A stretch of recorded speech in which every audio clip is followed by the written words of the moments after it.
capítulo 15.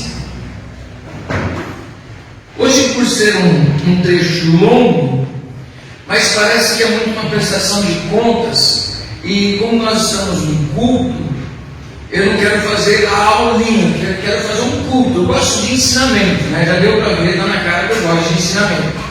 E Jesus é assim. Muitas vezes você pensa que Jesus era o que só fazia milagre. A coisa que Jesus mais fazia era ensinar. Jesus ele nunca quis ser o milagre. O milagre era consequência. Amém? E nós precisamos aprender isso, que Jesus ele vinha para ensinar, ele não veio para fazer milagre.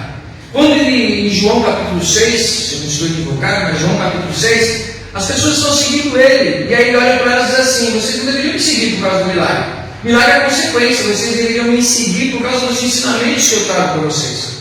Vocês estão me seguindo da maneira errada. Vocês estão me seguindo por causa do pão, por causa de cura que aconteceu. E deixa eu dizer uma coisa para você: se você entende que a cura é o que faz as pessoas se converterem, esse milagre é o que faz as pessoas se converterem, você está redondamente enganado. Pode ser um grande auxiliar, mas não significa que é o fator determinante para que uma pessoa se converta. Prova disso é o povo de Israel, porque para mim, comer maná que desce do céu, ver o mar se abrir, uma coluna de fogo, uma coluna de nuvem, ver água brotar da rocha, comer codorniz no meio do deserto é milagre ou não é? E eram incrédulos mesmo assim. Não acreditavam que Deus poderia colocar eles numa terra que manava leite e mel. Então, ver milagre, meu irmão, não é o que vai transformar a vida das pessoas. Mas é interessante que pessoas que abrem os ouvidos para o ensino são pessoas que transformam a sua vida. Não é em vão que Paulo nos ensinou no capítulo 12 que nós precisamos transformar o quê? A mente, o conhecimento. O conhecimento é importante, é você investir em você, é através da sua mente você mudar todas as histórias da sua vida. Amém? Isso é muito importante, nós já falamos um pouquinho sobre isso. Mas Paulo, ele vai mostrar algumas coisas muito interessantes para nós aqui. Eu prestando atenção, como vocês sabem, eu gosto de ouvir as pregações que são pregadas aqui na igreja, não só as minhas. Principalmente às vezes porque eu vou ouvir procurando defeito, para tirar do ar. Tá? E eu confesso para vocês que às vezes eu venho embora para casa, como já disse, pensando se que ficou bom mesmo. Porque às vezes vocês ficam com uma carinha tão séria para mim, que eu falo: meu Deus do céu, será que eles estão gostando ou não estão gostando? Será que eles estão entendendo ou não estão entendendo? Né? E aí eu vou embora para casa, confesso que eu aprendi a falar com Deus e falar assim: eu vou descansar no Senhor e eu vou embora acreditando que deu tudo certo, acreditando que as pessoas valeu a pena vir na igreja, né, Lita? Valeu a pena vir lá de Barulhos para cá, valeu a pena sentar aqui, ouvir uma palavra e sair edificado. Eu vou acreditar nisso. Mas eu fico a minha interrogação, mas aí depois eu ouço. Aí quando eu ouço eu falo: será que deu para entender ou não deu para entender? Mas por que isso é importante? É importante porque eu não quero te dar um monte de informações, eu quero te dar informações que transformem a sua vida.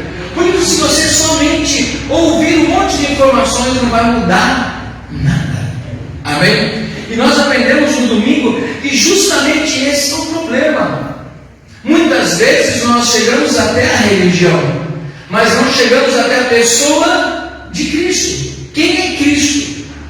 Cristo é a pessoa mais importante que você tem que chegar até ela.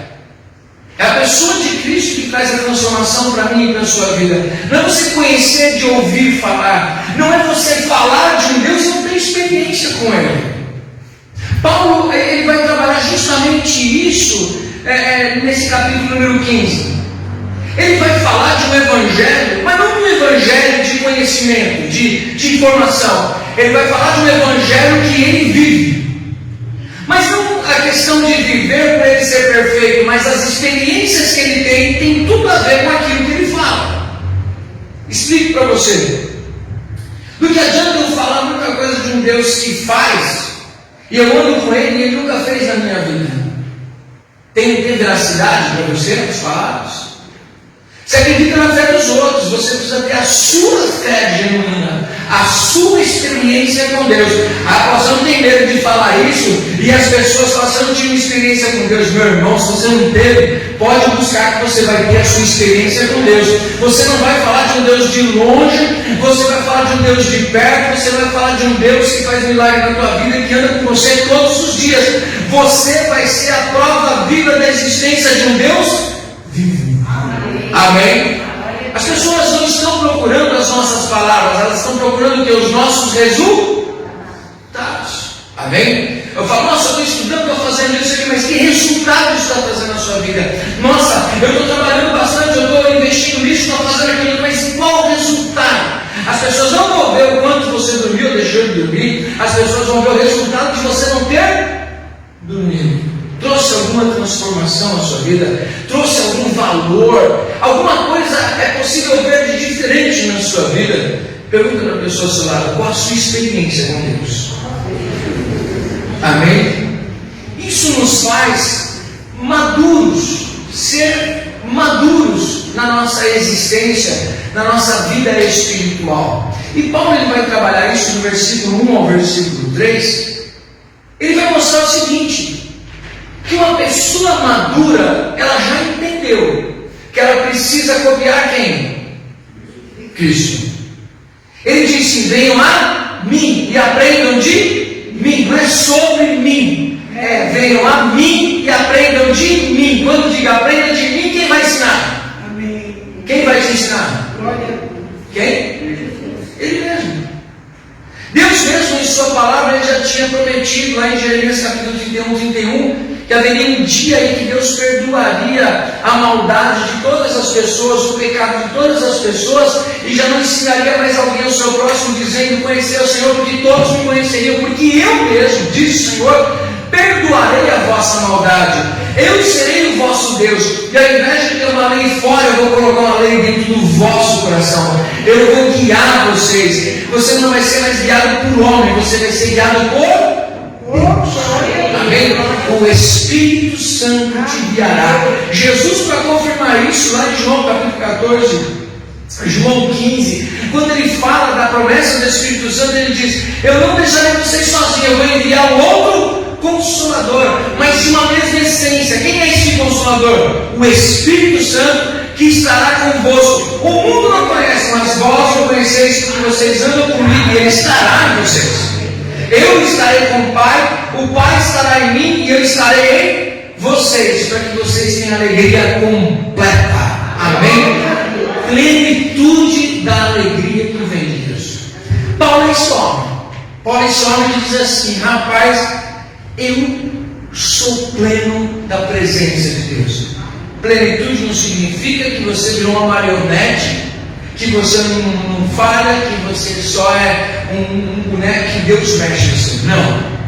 Significa que você tem sua humanidade. Você não está na plenitude da salvação, mas você está na plenitude da graça se manifestando na sua vida. Amém? Um dia vai ter a plenitude da salvação, que é a glorificação, onde não teremos mais nada de pecado. Aí nós poderemos estar na presença de Deus para todos sempre. Até lá, nós estamos num processo. Diga para o irmão que está do seu lado, que às vezes ele fala assim: você falhou aí, diga para ele: estou no processo. Amém? Estou no processo. E tudo que está em processo é uma obra aí na cara. O dia que a obra estiver acabada, vai ficar bonito. Diga para a pessoa assim: calma, vai ficar tudo bonito aqui. Amém? Vamos fazer um botox espiritual. Vamos ficar tudo lindão espiritual, porque o sangue de Jesus nos purifica dos nossos pecados, e Deus vai transformar o nosso corpo abatido para recebermos um novo corpo conforme o dele, para que nós habite a plenitude de Deus. Amém? Isso é qualidade da salvação. Mas ele vai dizer o seguinte no capítulo número 15, versículo 1: nós que somos fortes temos o dever de suportar as fraquezas dos fracos, em vez de agradar a nós mesmos. Portanto, cada um de nós deve agradar a quem? Quem? Olha só o que está escrito aí. Cada um de nós devemos agradar a quem? Ao próximo. Como assim agradar ao próximo? Não tem que agradar a Deus, não? o pensamento de Paulo: eu não tenho que agradar ninguém. Não é assim que ele fala? Mas nós precisamos ter equilíbrio nisso. Ele vai dizer: portanto, cada um de nós deve agradar ao seu próximo, visando o que é bom para o aperfeiçoamento de quem? Dele. Eu preciso agradar a pessoa. Eu posso traduzir bem com aquela palavra que Paulo disse: me fiz de fraco para com os fracos, e me fiz de forte para com os fortes, para que de alguma maneira eu os ganhe. Mas apóstolo, Jesus fez isso? Fez. É essa a ilustração que Paulo traz. Versículo 3: pois também Cristo não agradou a si próprio, mas como está escrito: os insultos daquele que te ofenderam caíram sobre mim. Jesus está dizendo, Paulo está dizendo o seguinte: que Jesus ele passou por tudo que passou como ser humano debaixo da lei. Já parou para pensar? Jesus se circuncidou? Não. Oi? Sim, circuncidou. Ao 8º dia, ele foi apresentado no templo, foi circuncidado.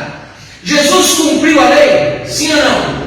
Cumpriu plenamente a lei. Ele era um judeu com os costumes judaicos, só que ele veio não para anular, ele veio para cumprir. Não somente cumprir em suas ações, mas como cumprir nele mesmo tudo aquilo que a palavra dizia.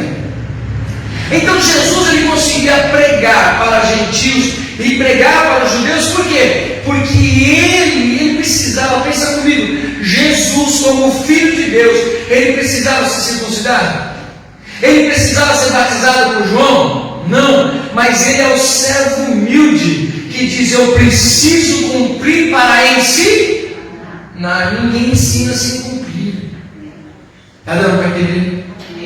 Paulo está dizendo assim: nós temos que seguir o exemplo de Cristo, que muitas coisas que ele não precisava, ele se submeteu a passar para que ele pudesse pregar às pessoas.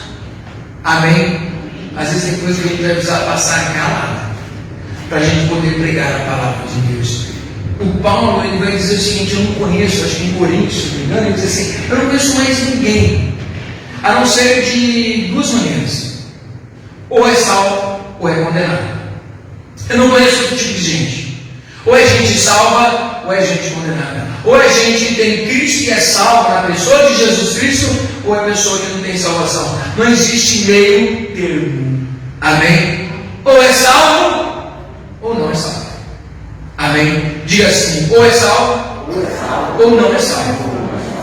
Não tem meio termo. Apóstolo, mas tem aí um mais ou menos salvo?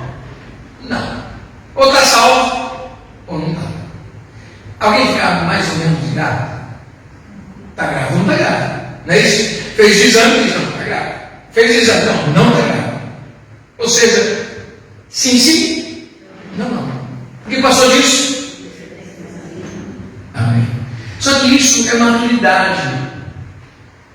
Você negar a si mesmo, como Jesus disse, é você ter direito de coisas e dizer assim: eu não vou fazer. Por quê? Porque vai escandalizar o meu irmão. Se eu fizer isso, aquela pessoa não vou conseguir pregar para ela. Então é até uma ideia que Paulo teve, o pensamento de Paulo, quando ele leva Timóteo consigo. Ele diz: Timóteo, a conversa de Paulo, porque a gente vê uma dualidade, né? Ele fala contra a circuncisão, mas ele foi circuncidado. Aí ele diz: não precisa mais se circuncidar, mas eu já me circuncidei. Então, a partir de agora que eu entendi, não precisa mais circuncidar. Aí ele chama Timóteo e diz assim: preciso circuncidar você, Timóteo. Mas circuncida ou não, Timóteo? Eu vou circuncidar você, porque se você não tiver circunciso, as pessoas não vão te ouvir falar. Eu não vou te circuncidar para que você seja salvo e guardar a lei, mas para que você possa pregar sobre ela e as pessoas te darem ouvido. Está dando para entender? É diferente quando eu cumpro um mandamento para que eu possa pregar e quando eu cumpro um mandamento para que eu possa ser salvo. No caso, isso eu estou falando da circuncisão. Paulo ele está dizendo aqui que nós muitas vezes vamos ter que ser fortes, mais do que aqueles que são fracos na fé, e começar a rever o que nós fazemos para que nós possamos pregar para as pessoas. Amém? Então aquele negócio assim, não, eu vou naquela igreja lá, o pessoal usa até no gravata, mas só para afrontar, eu vou de chapéu e bermuda e vou pregar e eles vão ver só a liberdade em Cristo Jesus. Não, não. Você está ofendendo a fé daquela pessoa. Ah, apóstolo, então tenho que andar? Sim, do jeito que eu costumo da igreja. Você vai pregar muito mais se você tiver, vão te dar mais ouvidos, se você tiver terno e gravata naquela igreja que tem um costume de terno e gravata no terceiro ponto. Qual o problema? Você vai morrer por causa disso? Então não perca a oportunidade de pregar a palavra de Deus. É isso que ele está dizendo. Isso é uma pessoa madura. Eu me preocupo com as minhas vestes, eu me preocupo com a minha fala, eu me preocupo com o meu ando. Por quê? Porque a maneira como eu ando, como eu falo, como eu visto, pode se tornar um empecilho para falar a palavra de Deus. Então não existe aquele negócio de quem fala assim, onde do jeito que eu quiser, eu faço o que eu quiser. Quem está entendendo, dá glória. Glória a Deus. Segunda coisa que nós vemos aqui, no versículo de número 4, ele vai dizer: porquanto tudo que foi escrito no passado foi escrito para nos ensinar. Ou seja, quer conhecer o presente, você precisa estudar o quê? O passado. Todas as coisas que vêm acontecendo na nossa vida hoje, nós precisamos de estudar o passado, que nós vamos entender melhor o presente e talvez possamos mudar o futuro. Amém? Quer conhecer o que você está vivendo hoje? Olha lá para trás. É fácil. Você é um construto de uma história. Você foi construído. Você, com a sua idade, que eu estou com 28. Então, quando tiver mais velho, né? Ou seja, existe um tempo que você foi sendo construído e você se tornou quem você é hoje. Então, se você quer se conhecer bem, você deve olhar para onde? Para trás. Aí você conhece a sua história. Aí às vezes você faz tipo de irmão, faz assim, deixa eu dar uma olhada na minha família. Nossa, minha mãe é assim, eu sou assim, possivelmente sua filha, seu filho vai ser assim, assim, assim, assado. Eu vejo para minha esposa e falei assim, bom, eu vou falar com a vizinha, porque ela fala muito alto. Ela acorda cedo gritando. Eu vou conversar com ela. Eu vou. Só que aí um dia, quando tive essa ideia de conversar com ela, quem estava na casa dela e ela não estava? A mãe. Aí a mãe dava uns gritos. Aí eu falei assim, o que vai adiantar eu falar com ela? Uma pessoa que, sei lá, quando ela tem uns 30 anos. Se faz 30 anos que a menina aprendeu a gritar com minha mãe, vai ser um dia que eu vou dizer para ela, se ela não grita mais, ela mudou. E o pior, tem uma criança. E o que a criança faz? Grita também. Aí você fala assim, meu Deus, olha só, aquela criança vai crescer e vai olhar para o ambiente e falar assim, estou replicando a minha avó, minha mãe, agora sou eu, e possivelmente vai replicar em quem? Na próxima geração. Por isso que quando você entende bem o seu passado, sua infância, sua história, você começa a entender você hoje. E você pode dizer, a partir de hoje você é diferente. Você vai fazer as mesmas coisas que no passado a tua família fez. E não adianta sentar no banquinho, no meio da história e dizer assim, tá vendo? Eu sou assim por causa dele. Não, não, você pode decidir ser diferente. Amém? Amém? Então as escrituras, Paulo está dizendo aqui, as escrituras devem ser a base do ensino. Olha para as escrituras, o evangelismo tem base. O que eu estou dizendo para vocês é só olhar para trás. O que está escrito lá? O que está escrito da vida de Moisés? O que está escrito da vida de Josué? O que está escrito do povo de Israel? O que está escrito de Adão, de Eva, dos filhos de Adão, de Eva? Por que está escrito, gente? Para ensinar você e eu. É só olhar para lá e você vai ver. Você vai olhar para Adão, você vai ver qual é o fruto da desobediência. Qual é o fruto de não ouvir a voz de Deus? Você vai olhar para as histórias do passado, por isso que eu gosto muito da frase de Josué, recebendo a palavra de Deus dizendo assim para ele, eu serei contigo todos os dias da sua vida, não te desampararei jamais, somente ouve a minha voz, escuta, pense, fale, leia, estude, rumine durante o seu dia a palavra de Deus, porque daquilo que você enche o teu coração, a sua boca vai. Amém? Quem está entendendo? Porquanto foi escrito no passado foi escrito para nos ensinar, de forma que, por meio da perseverança e do bom ânimo, provenientes das Escrituras, mantenhamos firme a nossa esperança. A coisa mais gostosa é olhar para trás e ver pessoas como Moisés, olhar para trás e ver pessoas como Josué, olhar para trás e ver pessoas como Neemias, porque são histórias que nos inspiram nos momentos das nossas batalhas, dos muros que nós encontramos pela frente. Nós, quando olhamos para Moisés, nós temos um exemplo de liderança. Nós olhamos para Josué, temos exemplo de liderança, de discipulado. Tem muita base para a nossa vida, para a gente não desanimar. Quando a gente olha para a história de Gideão, é base para a gente não desanimar. Por quê? Porque nas histórias está revelado o caráter de Deus. E se Deus é o mesmo ontem, hoje, eternamente, quem é que mudou? O ser humano, que deixou de confiar em Deus e viver as promessas de Deus. Diga para o irmão, pode descansar. Deus não mudou. Amém? É interessante olhar por esse viés a história de Jesus dormindo no barco. Quando Jesus está dormindo no barco e a tempestade vem, os discípulos começam a pegar os baldinhos e jogar água para fora. Mas Jesus está fazendo o quê? Dormindo. O que os discípulos fazem com Jesus? Acorda, Jesus. Você não está vendo que nós vamos morrer aqui? Nós vamos com esse barco a pique, ou seja, ele vai afundar. Aí Jesus repreende eles e diz o quê? Homens de pequena fé. Por um tempo, muitas vezes eu olhei para esse texto e pensei que Jesus dizia para eles o quê? Vocês deveriam ter feito o quê? Já parou para pensar nisso? Se Jesus está repreendendo eles pela ausência de fé, o que eles deveriam ter feito? Na sua opinião, pense. Se fosse uma hora a gente debateria, cada um falaria, né? Mas talvez seu pensamento seja assim: eles deveriam ter olhado para o mar, olhado para a dificuldade e dizer assim: eu te repreendo em nome de Jesus, não é? Eles ainda não tinham aprendido, porque Jesus disse para eles que eles ainda não tinham pedido nada em nome de Jesus, mas eles ainda iriam pedir. O que Jesus está falando que eles deveriam ter mais fé então? Eles deveriam ter feito o quê? O que Jesus estava fazendo. O que Jesus estava fazendo? Dormindo. Mas como que eu vou dormir no meio de uma tempestade? Bom, quem tem fé descansa em Deus, que não vai ser a tempestade que vai dar fim na minha vida. A fé é para você enfrentar as dificuldades descansando. Mas apóstolo, como que eu posso descansar nesse mar terrível?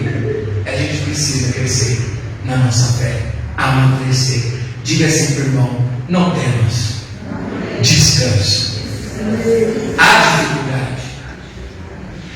Quando Jesus fala assim, olha, gente, calma. Eu falo para Jesus às vezes: você está vendo, ainda bem que você está vendo aqui o que está acontecendo aqui, né? Porque dizer para nós assim, gente, calma aí. Por que você está desesperado? Quem fica ansioso por alguma coisa aí? Toda ansiedade é pecado? Não. Estou ansioso para fazer uma viagem, estou ansioso para um almoço, estou ansioso para receber pessoas. Nossa, você está pecando? Estou ansioso para um culto, estou ansioso para um evento. Já é pecado? Não. O que Jesus está dizendo de ser ansioso é uma ansiedade desesperadora que te leva a uma depressão, que te leva a uma tristeza, te leva a ficar num canto fraco, porque você não tem forças para enfrentar as suas dificuldades. É isso que Jesus está dizendo. Aquela ansiedade que rouba as suas forças. Enquanto não acontece, você não tem mais forças para viver. Isso é uma ansiedade muito ruim. A expectativa, a ansiedade, a expectativa já move cada um de nós, amém? Quem é que não casa com a expectativa de cada vez mais ser feliz? Quem é que investe em alguma coisa com a expectativa de que tem um retorno, amém? Estou fazendo aqui, estou estudando bastante, estou virando, trabalhando muito, estou investindo nisso, mas não tem nem expectativa expectativa que dê certo, não. Isso é um problema. Expectativa.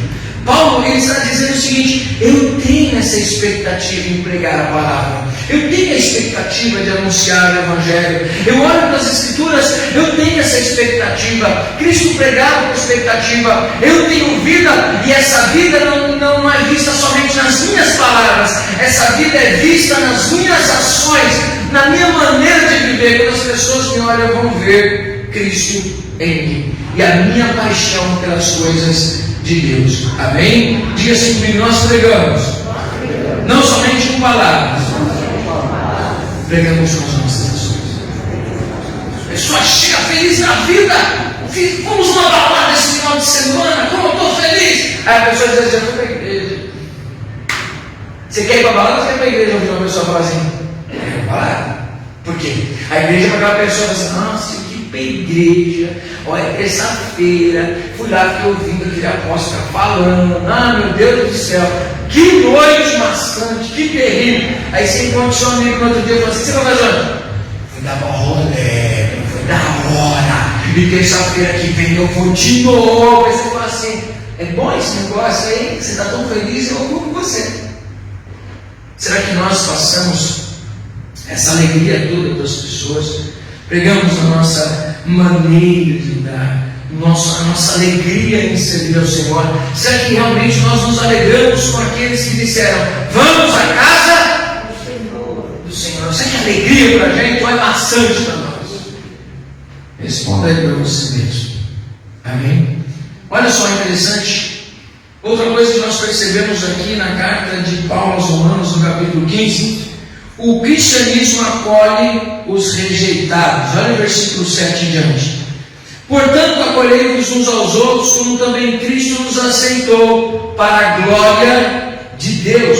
Afirmo, pois, que Cristo se tornou servo dos que são da circuncisão, por amor à verdade de Deus, a fim de confirmar as promessas feitas aos patriarcas, e para que também os gentios glorifiquem a Deus por sua misericórdia, como está escrito: por isso eu te glorificarei entre os gentios e cantarei louvores ao teu nome. Ele diz ainda: alegrai-vos, gentios, juntamente com o seu povo. E mais, louvai o Senhor todos os gentios e louvem todos os povos. Isaías, enfatizando, declara: brotará da raiz de Jessé aquele que se levantará para reinar sobre os gentios. Nele os gentios depositarão toda a sua esperança. Portanto, que o Deus da esperança vos abençoe plenamente com toda a alegria e paz, à medida da vossa fé nele, para que transbordeis de esperança pelo poder do Espírito Santo de Deus.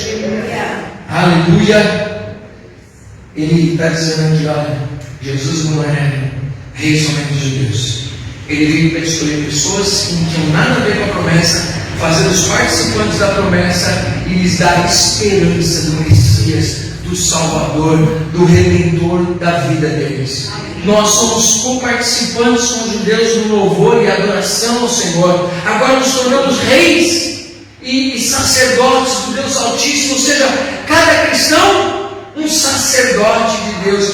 Paulo tem essa compreensão. Ele vai dizer que ele é um prestador de serviço a Deus.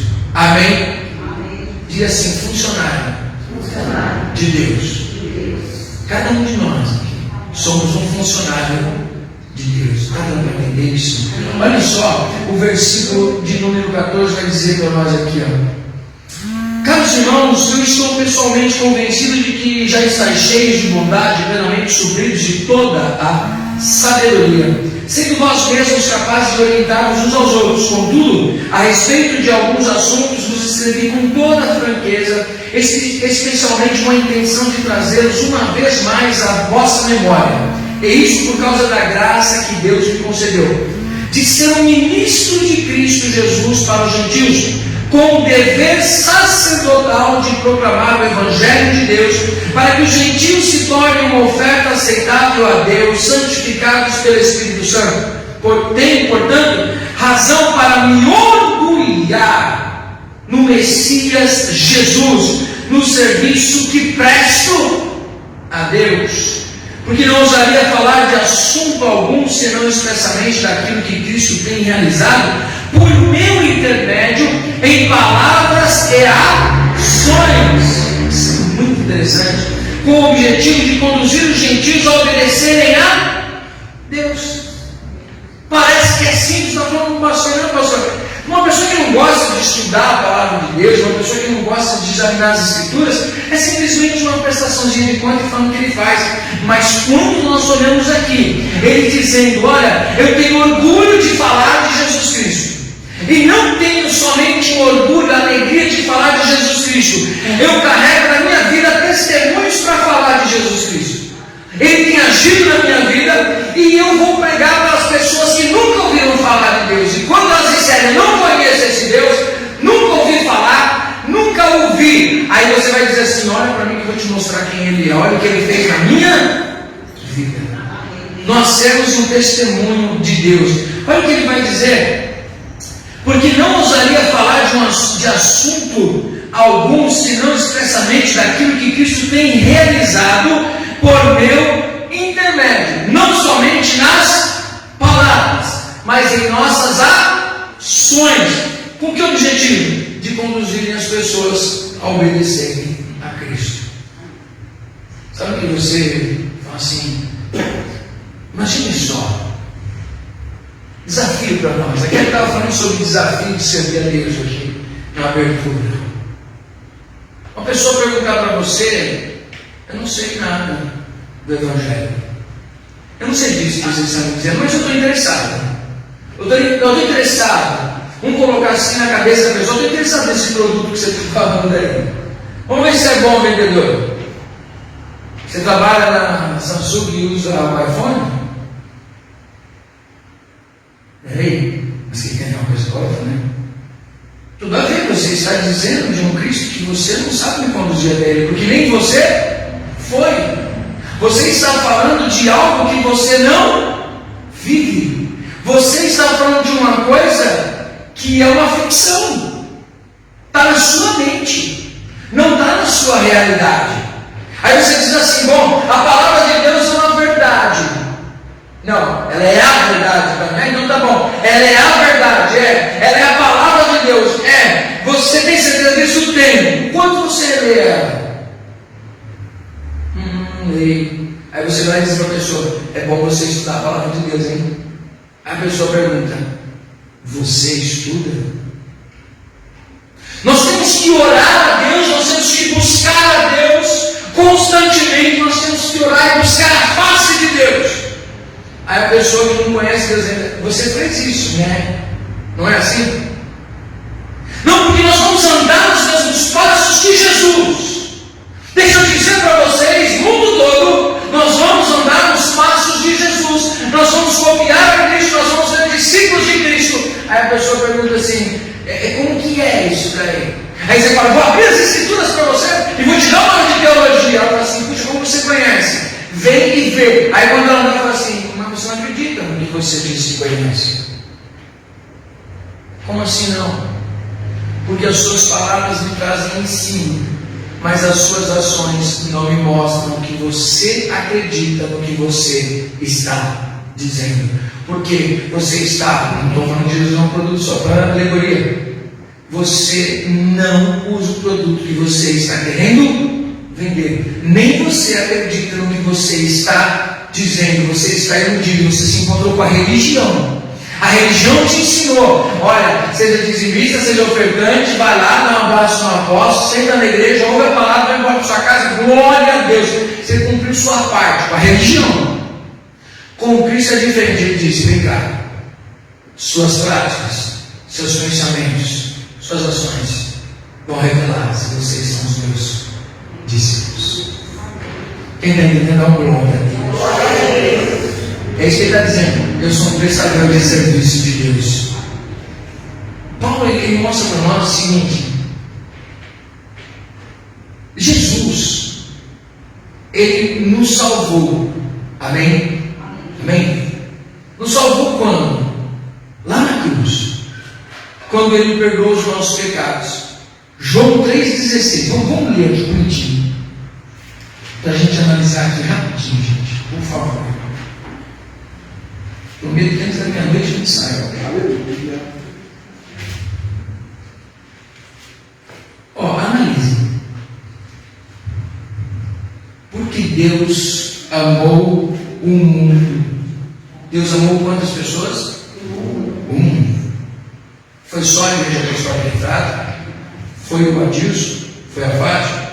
Ele amou o mundo. O mundo foi amado por Deus? Sim. Deus foi amado pelo mundo? Não. É diferente. Aí ele diz: porque Deus amou o mundo de uma tal maneira que ele não ficou nas palavras. Ele teve uma ação. Qual é a ação de Deus? Verbo significa o quê? Ação. No princípio ele era o verbo era Deus, o verbo estava com Deus, e o verbo era Cristo. Amém? Que estava lá com Deus. Através dele e por meio dele, todas as coisas vieram a existir. Ponto. A ação de Deus está em Cristo Jesus. Qual é a ação de Deus para mostrar o amor dele por cada um de nós? Entregar Jesus Cristo lá na cruz para perdoar os nossos pecados. Aí ele diz o seguinte: maneira que deu o seu Filho unigênito, único, para que todo aquele que nele crê não pereça, mas tenha a vida eterna. Você crê em Cristo? Então você tem a vida eterna. Apóstolo, o que é vida eterna? Lê depois João 17. Vida eterna é que te conheçam como único Deus, é o teu Filho a quem enviaste. Essa é a palavra de vida eterna. Então nós vemos aqui que João, o evangelista, está dizendo o quê? Que Deus amou o mundo todo, entregou seu Filho unigênito para todo mundo? Não, para todo aquele que nele crê. E a Bíblia diz que todo aquele que nele crê, viva do jeito que crê. Não está entendendo a glória de Deus? Você crê?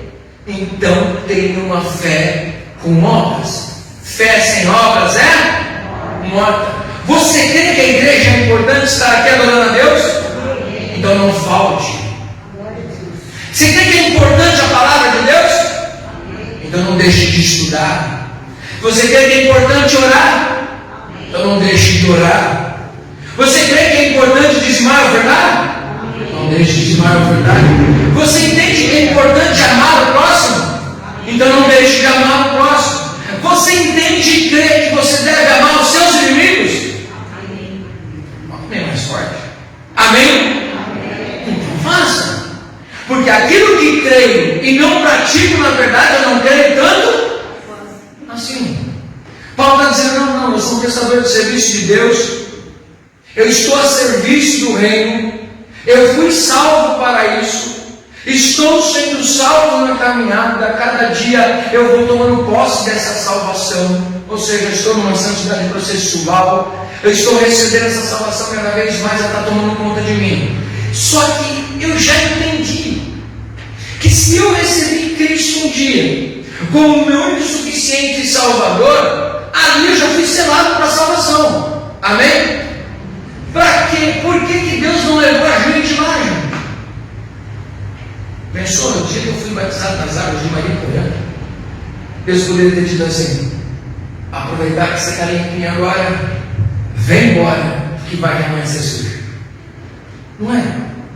Você não poderia ter sido arrebatado naquele dia que você desceu as águas? Sim ou não? Eita glória, só o apóstolo. Naquele dia eu estava limpinho, de roupinha branca. Oh Jesus, que saudade deles. Quanto tempo? 30 anos atrás. Depois disso eu pensei que ia ser perfeito. Não fui perfeito. Oh meu Deus, por que o Senhor não me levou? Aí ele vai dizer assim para você: porque era para você ficar para pregar para os outros a tua vida. Porque se fosse só para te salvar, teria levado naquele dia. Mas como é para te salvar e te fazer um exemplo da minha glória na terra, eu deixei você aí para você pregar para as pessoas. Por acaso, Deus deixou você ter família, ter um emprego. Por acaso, Deus deixou você ter filho. Por acaso, Deus te deu empresa, Deus te deu carro, casa, Deus permitiu você ter tudo isso daí. Mas principal chamado de todo cristão é fazer o quê? Pregar a Cristo. Senão já poderia ter ido. Quem está entendendo? Não, eu não acredito nisso não. Tem um monte de coisa para viver nessa terra aqui. Quem entendeu o plano da salvação já não olha mais daqui para lá. Olha de lá para cá. Tem muita gente olhando o avião daqui de baixo e fala assim, nossa, lá perto de casa, assim, dá um solzão assim, para dar uma carregada na carga da bateria da moto, não pode ficar muito parado assim. Às vezes eu pego, o Rafa também gosta. Esses dias a gente pegou e foi de carro, dar uma volta e bateu um papo à noite. Mas a gente vai até o aeroporto de Guarulhos, que é rapidinho ali de casa, né? E aí você vai assim, aí tinha aquele grandão, nossa, que aviãozão, que vai lá pro, meu Deus, esqueci o nome do avião. Mas não, tem um, aí não vou lembrar, eu falo.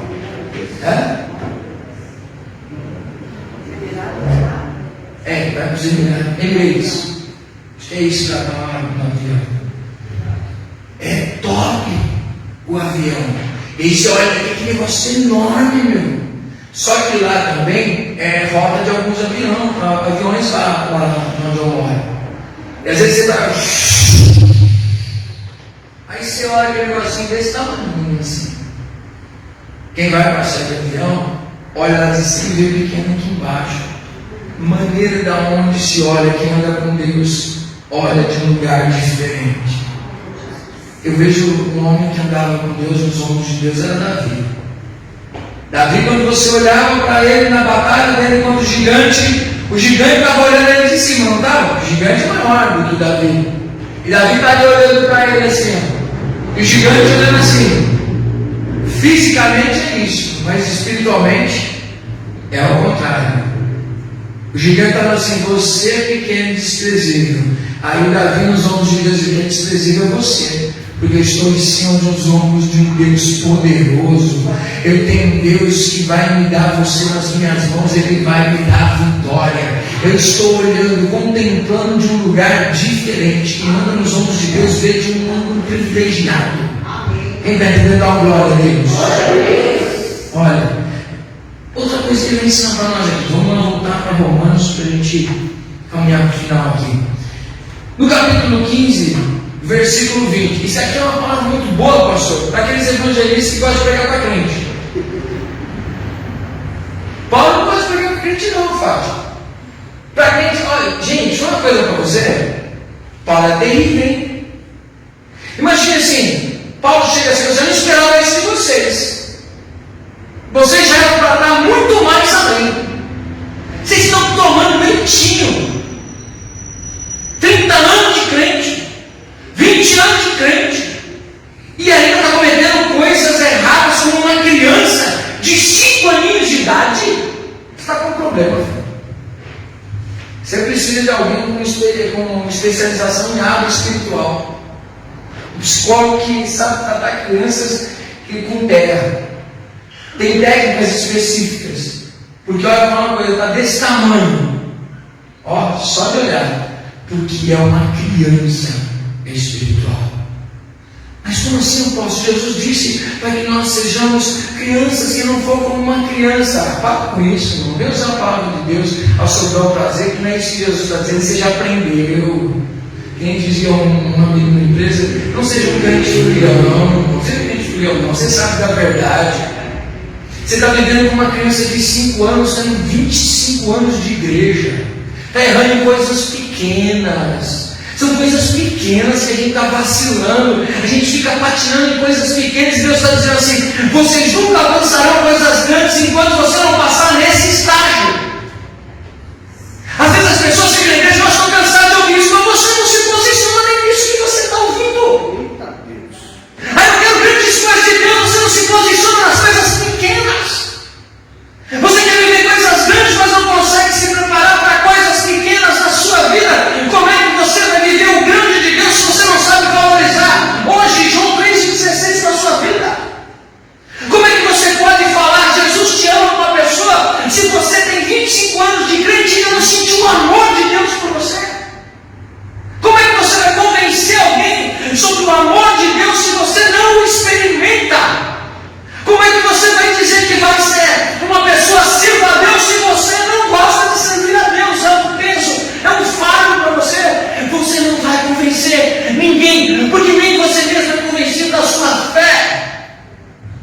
Quem está entendendo de misericórdia?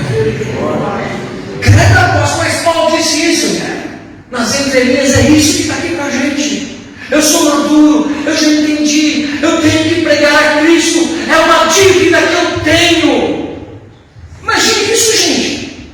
Uma dívida que tem que ser paga. Qual é a dívida que ele tem? Pregar a Cristo. Para quem? Todos. Mas principalmente para quem não ouviu sobre Jesus Cristo. Eu não sei, eu já entrei em umas brigas com Deus assim, fantásticas. Se eu sou evangelista, eu sou apóstolo, eu não sou nada. Eu sou o carregador de carga, eu sou o lavador de pé, eu deixo tudo esse tipo de lado. Mas às vezes você pensa assim: o que é evangelista?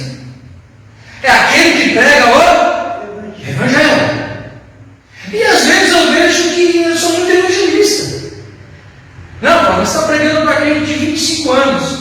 Estão sendo evangelizados ainda, porque ainda continua bebê espiritual, imaturo. Paulo, ele diz, em 1 Coríntios capítulo 3, que ele tinha uma igreja muito matura. Porque eles diziam assim: não, eu sigo Paulo. Outros diziam: eu sigo Apolo. Outros eu sigo Pedro. Eu falo assim: quem foi que morreu com vocês? Vamos acabar com essa história. Reino dividido não prospera. Crianças imaturas brigando por causa do posto e brigando se o seu mestre é o maior. Quando Jesus viu isso acontecer com seus discípulos, o que ele fez? Arrancou logo a toalha e falou assim: deixa eu lavar o pé de vocês. Aí morreu o assunto. Não, essa coisa de escravo. Eu me faço servo de vocês, não tem problema não. Só quem sabe de onde veio e para onde vai, quem tem identidade espiritual consegue fazer isso. Quem não tem identidade espiritual precisa dominar, precisa ser melhor do que as pessoas, sim ou não? Quem está entendendo de misericórdia. Paulo diz: não, eu sou um prestador de serviço do Senhor, só que eu já entendi. Versículo 20: sempre fiz questão de pregar. Diga assim: Paulo fazia questão de pregar. Para quem? Pregar o Evangelho, onde Cristo ainda não era conhecido. A gente pregar um outro aqui, irmão. Eu não sei, tenho minhas dúvidas se é tão fácil assim, mas, né? Quem pode dar um glória a Deus aí? Quem crê em Jesus Cristo? Amém. Fácil de pregar. Tem alguém que nunca aceitou Jesus Cristo? Todos aceitaram Jesus Cristo como único suficiente Salvador? Aleluia, glória a Deus. Então me sinto no ambiente. Quando nós dizemos assim, aleluia, o que significa aleluia? É um tempo de exaltação, de glorificação ao nome do Senhor. Alegria em extremo, exaltação do nome do Senhor. Ah, Jesus é o meu Cristo. O que significa Cristo?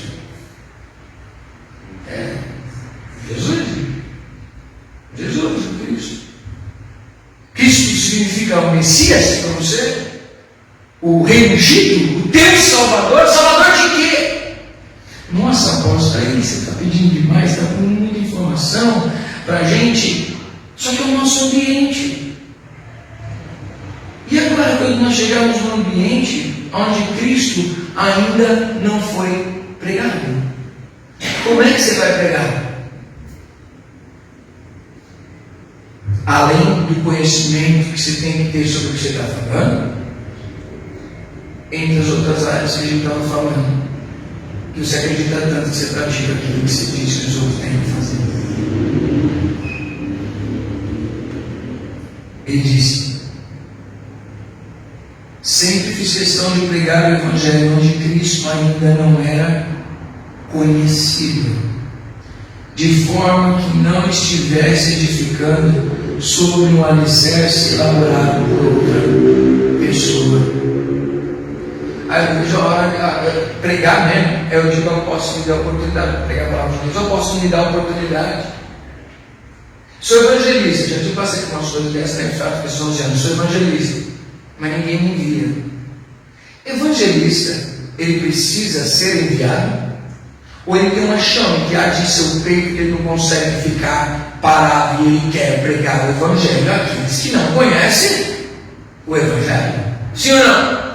Sou evangelista de Facebook, sou evangelista de Instagram, que é mais moderno, mais rápido. Sou evangelista de gente da igreja. O evangelista está desesperado por pegar almas lá fora e trazer aqui para dentro. Ele não consegue ficar parado no canto. Ele quer pregar o amor de Deus, ele quer falar do amor de Deus, porque isso queima no peito dele. Quem está entendendo a glória a Deus? Glória a Deus. Ele não quer pregar onde já pregaram. Ele quer pregar no lugar que ainda não conheceram a Cristo. E ele tem condições de pregar, não com conhecimento somente. Ele tem condições de pregar com a vida dele. Versículo 21. Entretanto, como está escrito, aqueles a quem não foi proclamado o verão, e os que ainda não haviam ouvido compreenderão. É por esse motivo que muitas vezes fui impedido de chegar até vós. Contudo, agora não tenho mais o que me detenha nessas regiões e tenho já há muitos anos grande desejo de visitá-los. Planejo fazê-lo quando for à Espanha e espero visitá-los de passagem por vós ser encaminhado à Espanha, logo após haver desfrutado um pouco da vossa comunhão. Nesse momento, todavia, estou rumando para Jerusalém, a serviço dos santos, porquanto pareceu bem nas igrejas da Macedônia e da Acaia levantar uma oferta fraternal para os pobres dentre os santos de Jerusalém. Tive grande alegria nessa assistência e de fato são devedores aos santos de Jerusalém.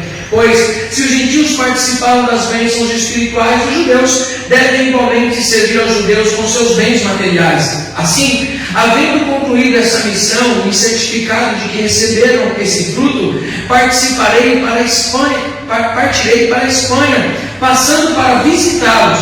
E bem sei que quando for visitá-los, irei sob a plenitude da bênção de Cristo. Rogo-vos, irmãos, por nosso Senhor Jesus e pelo amor do Espírito, que luteis juntamente comigo por meio das vossas orações a meu favor diante de Deus, para que eu me livre dos descrentes da Judéia e que a ministração que desejo realizar em Jerusalém seja bem recebida pelos santos, de maneira que pela vontade de Deus eu vos possa visitar com alegria e em vossa companhia desfrute de um período para recuperar as minhas forças. Que o Deus de paz seja com todos vós. Amém. Um homem que os seus passos não são perdidos. Um homem que tem visão, sabe o que quer, sabe quem é, sabe para onde vai e sabe aproveitar cada momento da sua vida para glorificar o nome do Senhor. Este é o servo Paulo, que está escrevendo essa carta, dizendo para os seus ouvintes, para as pessoas que vão receber essa carta: eu quero estar com vocês para compartilhar coisas boas. Eu quero estar reunido com a igreja para compartilhar algo de Cristo para vocês. Eu quero estar unido com vocês para que vocês, depois que eu passar por aí, vocês me ajudem nessa missão e me enviem. Quem está entendendo? Um homem que está focado naquilo que ele quer. A gente sabe que Jerusalém é o destino final em todos os sentidos para ele, mas até chegar lá, ele está pronto para pregar o Evangelho. Aí talvez você diga assim: apóstolo, isso aí foi para Paulo. Não, isso é para nós. Só que nós precisamos entender que temos que abandonar aquilo que Deus disser para que nós abandonemos. Isso não significa que nós decidimos abandonar as coisas. É Deus que nos manda: você vai para cá, você vai para lá. Eu quero que você faça isso, abra a mão disso, abraça aquilo outro. Por quê? Porque Deus quer usar cada um de uma maneira. Aonde você estiver, na sua casa, no seu trabalho, na sua empresa, por onde você andar, você é um evangelista, você é um pregador da palavra de Deus. Para a igreja. Eu vou lá para a igreja. A gente vem aqui para cultuar. A gente vem aqui para ofertar, para dizimar, para glorificar o nome do Senhor, receber uma palavra de força, de ânimo, de que nos empolgue, ouvir ensinamento da palavra de Deus, o verdadeiro Evangelho. Aí a gente fica firme, a gente fica estabelecido, nós somos renovados e saímos pregando a palavra de Deus. É isso. E que nessa noite eu e você possamos despertar para pregar o Evangelho da nossa vida. Não importando as dificuldades, as lutas, se Deus te mandou, vá. Abrace a causa. Diga para o Senhor: Senhor, eu quero ser a resposta das minhas orações. Eu quero ser usado pelo Teu Espírito Santo. Eu quero fazer a Tua vontade. Nós não podemos chegar, eu tenho orado a Deus e falo: Senhor, me dá visão para isso. Despertamento espiritual. Não trabalhadores de treliça, senão se nós ficarmos só como trabalhadores de treliça. Fui na igreja, participei do louvor, fui na igreja, fiz isso, fui na igreja, fiz aquilo outro. Nós possamos falar assim: não, eu preciso trazer almas para a igreja, eu preciso alcançar pessoas que não ouviram falar do Evangelho ainda, eu quero trazer minha família aqui para a igreja, eu quero trazer todos aqueles que eu amo aqui para a igreja. Por quê? Porque aqui é o lugar da salvação, aqui é o lugar que tem uma palavra de Deus que vai transformar a vida delas. Você crê nisso? Amém. Então vai pregar para a tua casa. Vai pregar para a tua família. Isso aqui é tão bom assim. Diga para a pessoa: você está convencido que aqui é bom? Então vai trazer aquele que está longe.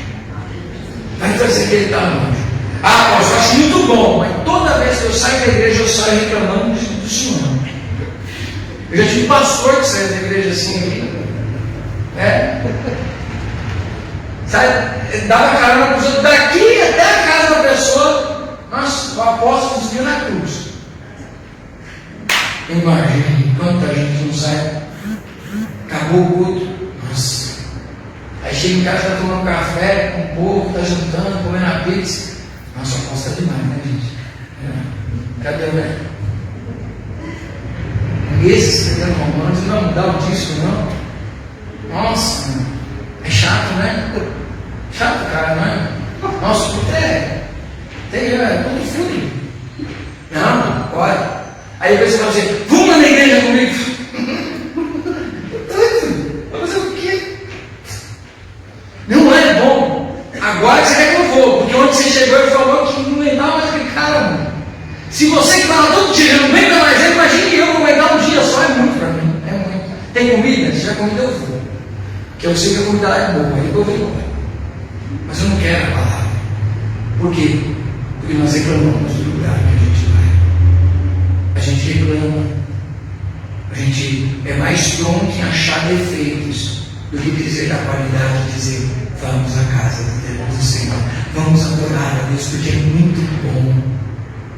A gente não convence com o nosso discurso nada. Quem está entendendo? Empolgados se empolgam. Mortos só se escolhem um no outro. Quando o Ezequiel tem aquela visão do vale de ossos secos, ele vê os ossos tudo amontoado lá. Aquela bagunça. Não tem vida nenhuma. E se for esperar por eles, nunca terão vida. Mas há uma palavra liberada de Deus. E o profeta libera a palavra: ossos secos, tome cada um o seu devido lugar. Depois entra espírito de vida e foi ver, tinha um exército de pé. Que em nome de Jesus, esse poder do Espírito Santo reavive a igreja do Senhor, reavive a tua vida, reavive a minha vida. Reavivamento, sabe o que é? É uma coisa privada que está morrendo e vem um vento de reavivamento, ou seja, vou trazer vida àquilo que está morrendo, ou aquilo que morreu. É igual a festinha que está apagando a velhinha. Se ela soprar de novo, o que acontece com ela? Ela acende. Que em nome de Jesus o vento do Espírito sopre sobre a tua vida e você reacenda a chama que um dia foi acesa em você para pregar a palavra, para estar trabalhando na igreja, para estar trabalhando fora da igreja, para ir atrás de almas perdidas, pregar a palavra em todos os lugares que você passar, porque existe uma pessoa que precisa da palavra de Deus e você é o sacerdote de Deus que Deus vai usar. Amém. Amém.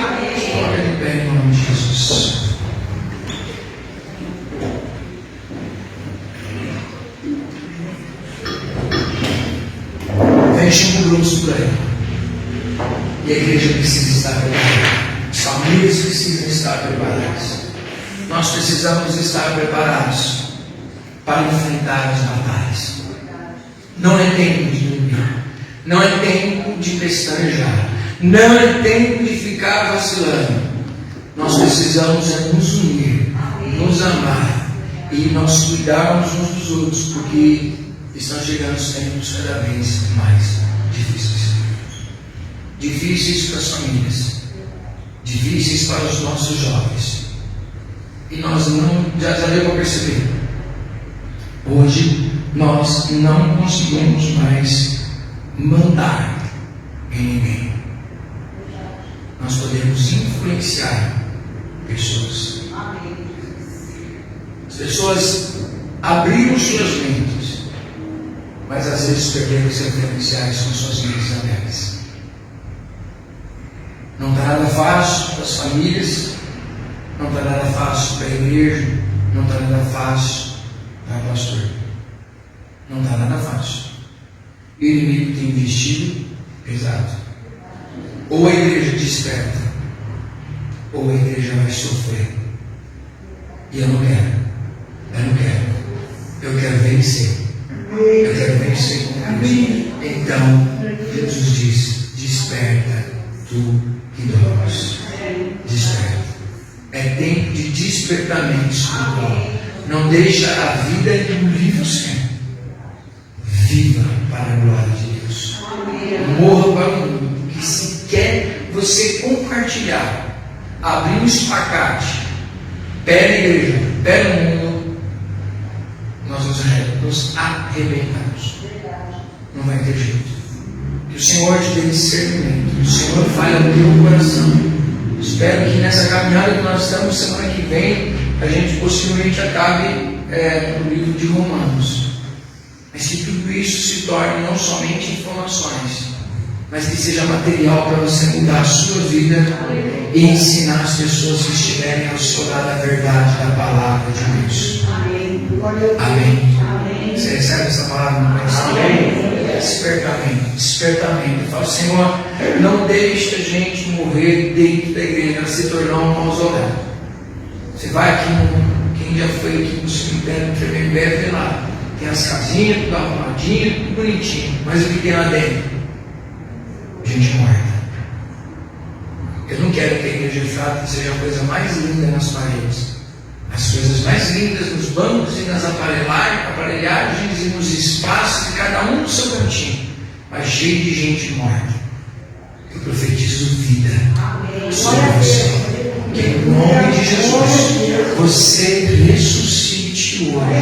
Entenda que você está nessa terra a serviço do Rei. Amém? Senhor nosso Deus, nós te agradecemos por esta palavra, Senhor.